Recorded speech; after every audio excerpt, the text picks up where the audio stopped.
guys, Hannah here and welcome to another mini Zentangle session. Today is week 4, day 6, and today we're mixing it up a little bit. The materials we're going to need are a black fine liner pen or a black biro, a black pencil, a tortillon or blending stump if you've got one, but if not, an earbud will be fine. And then I've got a square that I've cut from 300 GSM watercolour paper, and I have put some watercolour mixture of colours on the background, and then using one of my stencils I've just drawn a heart. There are two stencil sizes here, but because I'm using a 10 centimetre by 10 centimetre square, I've used the smaller of the two stencils. And then using my pencil, I've just drawn a grid on the diagonal as a background. So if you would like to pause the video, go and get your materials ready and get your card set up, we will begin. So the tangles we learnt this week, the first day was a very easy one, which was all of the circles. The second day was the grid with the crisscross and then the half circle shaped. We're going to use that one today. The third one was the sort of tongue shaped and the circles in the centre. We're also going to use that one today. The fourth one was this one, which I think when you stack it looks a bit like a fence, but somebody suggested that actually looks like a stack of books, and I'd never seen it like that before, but now I can. And the fifth one was this tangle, and we're also going to use that one today. I'm going to start off in the centre of the heart, and I'm just drawing the tongue shapes, and I'm following the inside of that heart stencil, and I'm just turning my tile as I go, and I'm using my eye to work out where I want to finish and then start the next one so that it looks right, rather than having lots of big gaps in between each of these. Well, I say tongue shapes, but maybe I'm going to need to think of a better way of expressing them. So if you've got any ideas, please send them through. So I've got a space here which can either fit one large one or two small ones, so I think I'll go for the two small ones. And you'll notice when we finish, you can see it quite clearly now, but when we finished, you probably won't notice it as much. So the next step for this pattern is to draw those semicircles that stop and don't touch the side of the outline.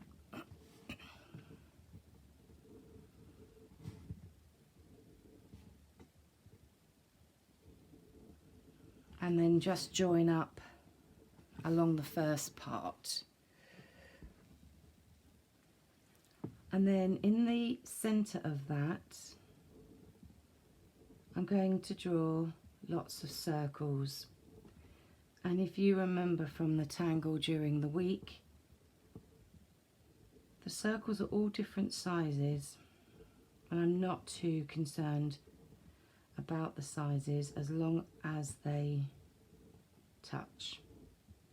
And sometimes with this particular inside, when drawing circles with this tangle, because you've got that point bit that comes in there, it is sometimes easier to put that circle in first. And what I mean by that is that these can all fill quite easily, but when you get round to here, you might have to force to put a little one in and it just doesn't look right. So I prefer to put that one in first. But again, it's your piece of art. It's entirely up to you how you want to fill it in. Okay, so you got the picture with that one. I would continue to fill those inside. I think that with the circles, sometimes they look like they could be done in layers. So I could have started almost like filling it up and drawn circles here to make the heart look half full, but I've started at the side, so I shall carry on. Okay, so on that grid that I've started off in pencil, I'm just going to go over it in pen. And you'll notice that even though I'm on 300 GSM watercolour paper, that this pen doesn't have any problems with it whatsoever. There's no bleeding, it doesn't damage the fine tip. There's no residue of when the pen leaves the paper. And most importantly, I don't end up with any of the parts of the paper that can sometimes come away on my nib, which then it looks like you've just dragged a black pen across the page and it doesn't look particularly pleasant. So I'm quite confident that for me this is one of the best fine liners to use, with a variety of different types of cardstock. Okay, so now we have the grid in the background. I'm going to start off with the tangle that has the half circles going from one corner to another. And what I'm going to do is I'm going to fill the top section. So using my pen, that's as low as I want to go, because I'm going to use the bottom part for a different tangle. I've now done all of the half circles going that way, so I'm going to turn it the other way and I'm going to draw them going the opposite direction. Now with this particular tangle, you remember that there was quite a lot of ways to decorate either the half circles or that part in the middle, but rather than colour it in solid black, I think I would lose too much of that lovely watercolour background. I think what I might do is I'm going to draw sort of triangle shape, diamond shape in the middle. So I'm going to follow that contour of the two half circles and then the two straight lines, and then I'm just going to fan that out, and you'll notice that the pen lines are heavier at this point, and that would be where I would put my shading on. Although when you're shading and you've got a watercolour background, it might be done in a slightly different way, because you might find that you don't actually want to add any shading because you quite like the colour that's in the back. I'm going to turn my tile slightly, and to finish the bottom of it, I'm using the tangle that we did on Friday. And what I've done here is I've chosen where I want my top point to start, which is the top left-hand corner. And I'm going to keep all of them going in that same direction. I'm not going to finish tangling this tile in front of you, but what I will do is I will finish it a bit later, and I'll add a picture of the finished article when I've done all the, filled in all of the grid. I've added all my circles for this tangle, and I've done any shading if I think it looks like it needs it. So that's the rough gist of that tile. As I said, I'll post the finished article on social media a bit later, and I'm going to show you some examples that I've done in a similar way. So this is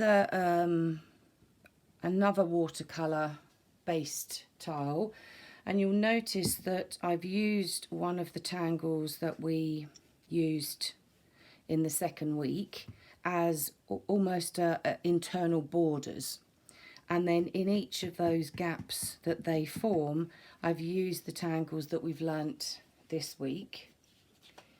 I've done another one with the same colour, and I've chosen to use the tangle we did on the first day and the tangle we did on the last day.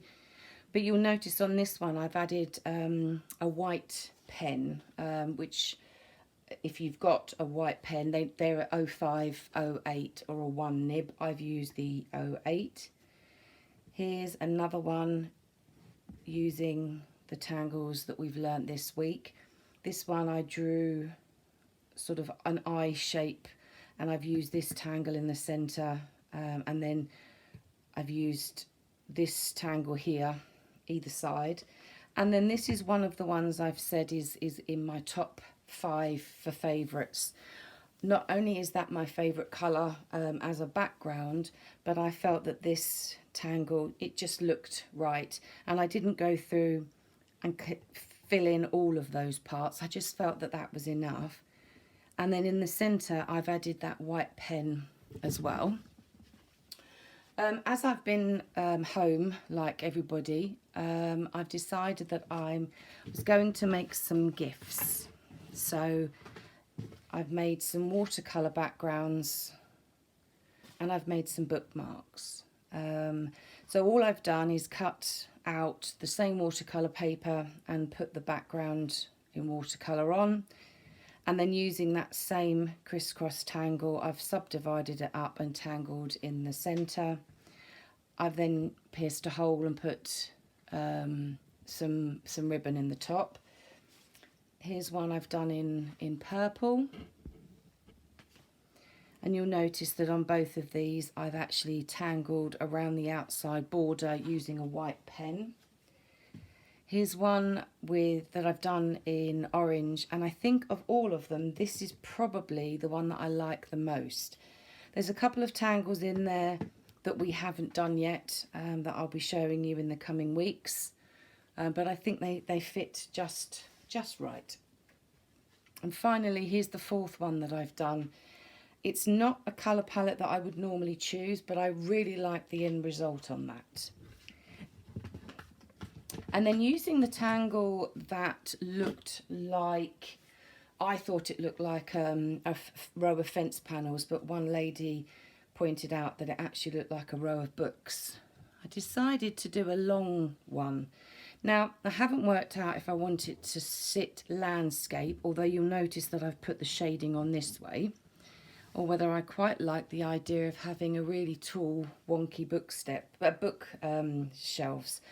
But when I put it like this, it reminds me of those steps that you find in India or Peru, where they've got hundreds and hundreds of steps to get up to the top of whichever temple that they're going to visit.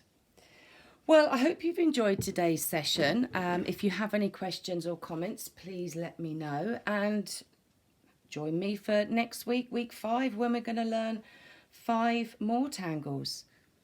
Have a good day, and I'll see you soon. Bye for now.